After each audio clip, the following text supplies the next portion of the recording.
Hi friends, எல்லாருக்கும் வணக்கம். எல்லோரும் எப்படி இருக்கீங்க? நல்லா இருக்கீங்களா? Welcome to Sakthi Saravana YouTube channel. இன்றைக்கி வீடியோவில் ஆன்மீக தகவலில் துளசி, வில்வம், மா இலை பூஜைக்கு பயன்படுத்தும் இலைகளின் மகத்துவத்தை பற்றி நம்ம தெரிஞ்சுக்கலாம் வாங்க. இந்து மதத்தில் மட்டும் இல்லைங்க, அறிவியலிலும் இலைகளின் முக்கியத்துவம் குறிப்பிடப்பட்டிருக்குங்க. பூஜையில் எந்த இலைகளை பயன்படுத்த வேண்டும், எந்த இலைகளை பயன்படுத்தினால் நாம் நினைத்தது நிறைவேறும் அப்படின்றத பற்றி இந்த வீடியோவில் பார்க்கலாம் வாங்க. இப்போ தான் ஃபஸ்ட் டைம் என்னோடய வீடியோஸ்லாம் நீங்கள் பார்க்குறீங்க அப்படின்னா ப்ளீஸ் சேனலுக்கு சப்ஸ்கிரைப் பண்ணி சப்போர்ட் பண்ணுங்கள். நீங்கள் பண்ணுற ஒவ்வொரு சப்போர்ட்டும் எனக்கு அடுத்தடுத்து வீடியோ பண்ணுறதுக்கு ஒரு மோட்டிவேட்டாக இருக்குங்க. இந்து மதத்தில் மரங்கள் மற்றும் செடிகள் மட்டுமின்றிங்க, அவற்றோட இலைகள், தண்டுகள், பழங்கள், விதைகள், வேர்கள் இதெல்லாமும் மிகவும் புனிதமானதாக கருதப்படுதுங்க. தெய்வ வழிபாடு முதல் அனைத்து சுபகாரியங்களிலும் பல்வேறு வகையான இலைகள் பயன்படுத்தப்படுதுங்க. அந்த இலைகளின் புனித தன்மையே அதற்கு காரணம் அப்படின்னு சொல்லப்படுதுங்க. இந்து மதத்தில் மட்டும் இல்லைங்க, அறிவியலிலும் இலைகளின் முக்கியத்துவம் குறிப்பிடப்பட்டிருக்குங்க. பூஜையில் எந்த இலைகளை பயன்படுத்த வேண்டும், எந்த இலைகளை பயன்படுத்தினால் நாம் நினைத்தபடி நிறைவேறும் அப்படின்றத பற்றி தெளிவாக இந்த வீடியோவில் பார்க்கலாம் வாங்க. முதல்ல மா இலை. இந்து மதத்தில் அனைத்து சுப காரியங்களுக்கும் வீட்டோட பிரதான வாசலில் மா இலை தோரணம் கட்டுவோம். பூஜையின் போது இதன் இலைகள் கலசத்தின் மேல் பயன்படுத்தப்படும்.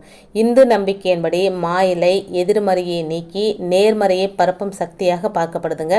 அது மட்டும் இல்லைங்க, மா இலையின் மங்கள சக்தி சுபகாரியங்களில் ஏற்படும் அனைத்து பிரச்சனைகளையும் நீக்கும் அப்படின்றது நம்பிக்கைங்க. நம்ம வீடுகளில் எந்த ஒரு பூஜையை செய்கிறதா இருந்தாலும் அந்த காலத்துலலாம் மா இலை கட்டிட்டு அதுக்கப்புறம் தான் பூஜையை ஸ்டார்ட் பண்ணுவாங்க.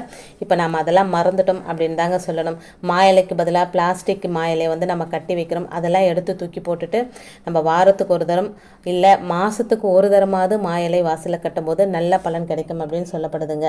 அடுத்து துளசி இலை. பண்டைய பாரம்பரியத்தில் துளசி இலைகள் பெரும்பாலும் பூஜையில் பயன்படுத்தப்பட்டு வந்திருக்குங்க. வைஷ்ணவர்களுடைய தொடர்புடைய வழிபாட்டில், அதாவது விஷ்ணுவை வழிபடுபவர்கள் விஷ்ணுவுக்கு குறிப்பாக பிரசாதம் வழங்குவாங்க. துளசிக்கு விஷ்ணு பிரியா அப்படின்னு ஒரு பெயர் இருக்குங்க. துளசி செடியால் வீட்டில் துக்கமும் துன்பமும் இருக்காது அப்படின்றது நம்பிக்கைங்க. இந்து மதத்தில் ஒரு வீட்டை அல்லது இடத்தை சுத்தப்படுத்த துளசி தண்ணீரில் தெளிக்கப்படுதுங்க. நம்ம ஏதாவது வீட்டை கிளீன் பண்ணுறோம் அப்படின்னா துளசி தண்ணியை வீடு ஃபுல்லாக தெளித்தா வீட்டில் இருக்கிற நெகட்டிவ் எனர்ஜிலாம் போயிடும் அப்படின்றதும் ஒரு நம்பிக்கைங்க. அடுத்து வாழை இலை. பழங்கால பாரம்பரியத்தில் வாழை மரம் விஷ்ணுவுடன் தொடர்புடையது. அதனால தாங்க விஷ்ணு பூஜையில் வாழை இலைகள் சிறப்பாக பயன்படுத்தப்படுதுங்க. தென்னிந்தியாவில் இந்த இலை மிகவும் புனிதமாக கருதப்படுதுங்க. மக்கள் அதன் மீது தெய்வத்திற்கு பிரசாதம் வழங்குவாங்க. ஜோதிட சாஸ்திரத்தின்படி பழுத்த வாழை இலை செடியை வழிபட்டால் வியாழனோட ஆசி கிடைக்கும் அப்படின்றதும் ஒரு நம்பிக்கைங்க. பொதுவாக நம்ம வீட்டில் பூஜையில் படையல் வாழை இலை மேலே போட்டால் தாங்க அந்த பூஜையை முழுமையடைஞ்சதாக நாம் சந்தோஷப்படுவோம். வாழை இலை அந்த அளவுக்கு ஒரு உன்னதமான ஒரு பொருள். அடுத்து வில்வ இலை. வில்வ செடி மற்றும் இதன் இலைகள் இந்து மதத்தில் தெய்வமான மகாதேவுடன் தொடர்புடைய இலையாக மிகவும் மிகவும் புனிதமாக கருதப்படுதுங்க.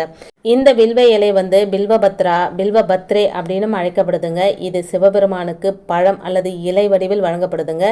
இதன் மூலம் பரமசிவனின் பரிபூரணமான அருள் நமக்கு விரைவில் கிடைக்கும் அப்படின்னு சொல்லப்படுதுங்க. இந்த புனிதமான வில்வ இலைக்கு நிர்மால்யம் கிடையாது அப்படின்னு சொல்றாங்க. இது காய்ந்தாலும் எத்தனை முறை வேணாலும் நம்ம சுத்தமாக கழுவிட்டு பூஜைக்கு பயன்படுத்தலாங்க. அந்த அளவுக்கு அதிசக்தி வாய்ந்தது இந்த வில்வ இலைங்க. அடுத்த இலை வன்னி மர இலை. வில்வ இலைகளை போலவே ஷாமி, இந்த வன்னி மரத்துக்கு ஷாமி அப்படின்ற இன்னொரு பேரும் இருக்குங்க.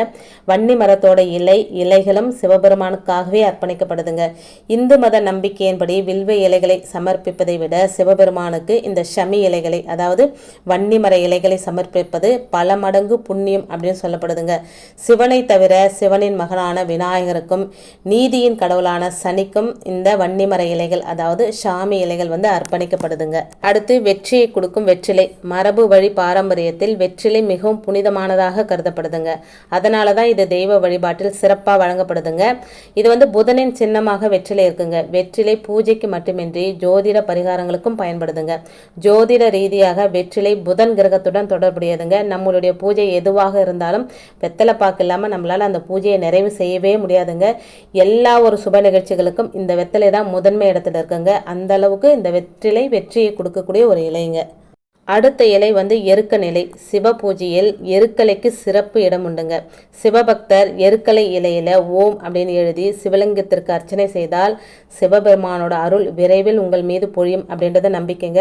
அதே போல விநாயகருக்கும் இந்த எருக்க நிலை ரொம்ப ரொம்ப ஒரு பிடித்தமான இலைங்க. ஒரு வெள்ளை எருக்க இலையை நம்ம கையில வச்சுக்கிட்டு விநாயகர் பெருமான் கிட்ட நம்ம என்ன வேண்டுனாலும் அது உடனே கிடைக்கும் அப்படின்னு சொல்லப்படுதுங்க.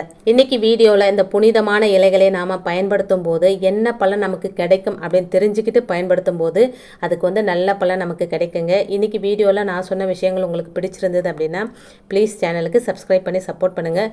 இந்த வீடியோ உங்கள் ஃப்ரெண்ட்ஸ் அண்ட் ஃபேமிலிக்கும் ஷேர் பண்ணி விடுங்க. இன்னொரு எளிமையான ஆன்மீக தகவலோடு உங்களை சந்திக்கிறேன். அது வரைக்கும் நன்றி, வணக்கமும். Take care and bye friends.